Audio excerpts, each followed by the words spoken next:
লোকসভা নির্বাচনী প্রচারে এসে সুকান্ত মজুমদার কতটা সৎ তার সার্টিফিকেট দিলেন বিজেপি তারকা নেতা মিঠুন চক্রবর্তী।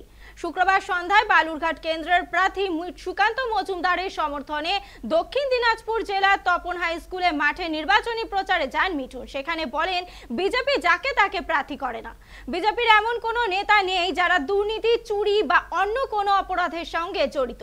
সুকান্ত মজুমদার সৎ বলেই তাকে প্রার্থী করেছে দল, যে কারণে সব ভোট বিজেপিকে দেওয়ার আহ্বান জানান তিনি।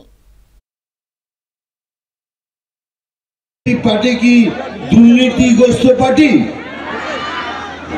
কি গরু পাচার করে, কয়লা চুরি করে, বালি চুরি করে, পড়ালেখা বিদ্যা চুরি করে, মানুষের রেশন পর্যন্ত চুরি করে? তাহলে ভাবুন, যেসব করে না সেই পার্টি সুকান্ত দাকে সিলেক্ট করেছে। তার মানে সুকান্ত দা কত সৎ, কত ভালো হতে পারে সুকান্ত মজুমদারকে বিজেপি পার্টি সিলেক্ট করেছে। এই জন্যই বলছি, চোখটা বন্ধ করুন, একবার ভাবুন কাকে ভোট করবেন। বিজেপি জয়েন করুন, বিজেপিকে ভোট দিন।